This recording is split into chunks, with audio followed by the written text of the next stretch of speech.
Amen. J'ai pris ma Bible avec moi parce que j'ai des dates à l'intérieur. Pas pour autre chose. Dieu m'a fait une promesse et je voudrais la partager avec vous. Amen. Je ne vais pas vous dire comment j'ai rencontré le Seigneur parce que le but, c'est pas comment, c'est qu'il faut l'accepter. Il faut le recevoir. Il faut marcher pour lui. Amen. J'ai été un garçon qui était... vous savez, je suis Perpignan. Je suis déjà venu visiter les frères, ils étaient à Bram. Et j'ai connu toutes les mauvaises choses. Vous savez, il n'y a pas besoin de vivre dans la cité pour vivre les mauvaises choses. C'est nous, en Perpignan, on l'a aussi, ça. C'est pas grave. Donc je vous disais, il n'y a pas besoin d'être dans une cité pour connaître les choses du monde. Nous, on vit dans un terrain, on est très bien, on est seul. Puis j'ai tombé dans cette drogue aussi très jeune. Mais un jour, Dieu m'a fait grâce. Amen. Et quand je me suis donné à Dieu, j'ai vu tout de suite la misère. Parce que quand j'ai voulu m'approcher de Dieu, j'ai eu ma famille qui s'est mise contre moi. Et j'avais des hommes de Dieu autour de moi. Moi, j'ai mes cousins, ils sont de la mission. C'est Julo. C'est des prédicateurs. Ils ont, voilà, les vieux de chez nous, ils ont connu depuis tout jeune le réveil de la mission. Mais nous, on était à l'écart de ça. On nous disait de ne pas les approcher, qu'il ne fait pas approcher les chrétiens. Et puis, vous savez, quand on reçoit la présence de Dieu, quand on ressent sa présence, vous savez, des drogues, j'ai pris tout ce que vous voulez. Mettez le nom que vous voulez de la drogue, j'ai pratiquement tout pris. Mais ce qui se passe, c'est que quand on ressent la présence de Dieu, ça n'a rien à voir. Ça n'a rien à voir. Et donc, je me suis donné à Dieu dans un chapiteau. J'ai fait une expérience forte avec Dieu. Un dimanche matin, je suis venu à un culte, alors que moi, j'empêchais ma femme de rentrer dans une réunion.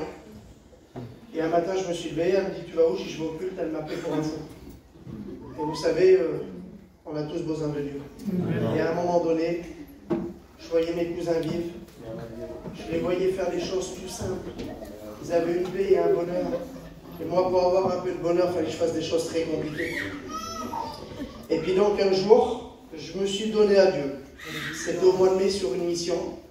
Mais le jour que je me suis donné à Dieu, j'ai eu la guerre avec ma famille. Mon frère a arrêté de me parler. Ma mère m'a dit, tu rentres tout de suite chez nous, j'étais en mission. Elle a dit, ils t'ont mis la main dessus, ils t'ont troublé, ils t'ont changé la tête. Il faut que tu rentres chez nous. Mais moi, Dieu m'avait parlé.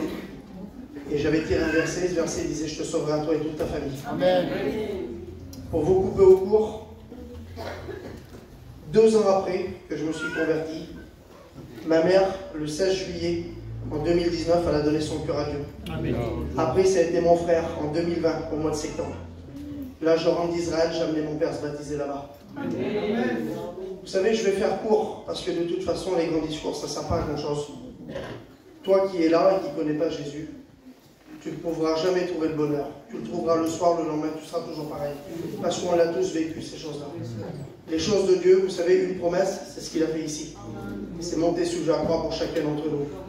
Mais ce n'est pas une baguette magique, l'évangile. J'ai vécu pendant 2 ans la misère. La misère avec ma famille. J'étais tout seul, j'allais à la réunion, et mon frère, il m'invitait que les soirs de réunion. Alors j'ai dit à mon frère, je ne mangerai jamais avec toi le jour de la réunion. Parce que mes cousins m'avaient dit, si tu es fidèle et que tu ne fais pas de compromis, dans pas longtemps ta famille te suivra. C'est ce que j'ai fait. L'évangile, ce n'est pas une baguette magique. On passe des mauvais moments. Jésus a passé des mauvais moments. Je ne vois pas pourquoi on passerait des bons. Mais par contre, les meilleurs moments, ils sont là-bas, ils sont préparés. Donc toi qui ne connais pas le Seigneur ce soir, je vous donne un conseil. Je ne vous dis pas de faire une expérience. Tout le monde dit faites une expérience. Non. Cherche-le de tout ton cœur. Quand tu as ressenti sa présence, accepte-le, serre-le contre ton cœur et ne le lâche plus. Parce que la source d'eau vive, c'est lui. C'est pas que Dieu vous bénisse. Amen.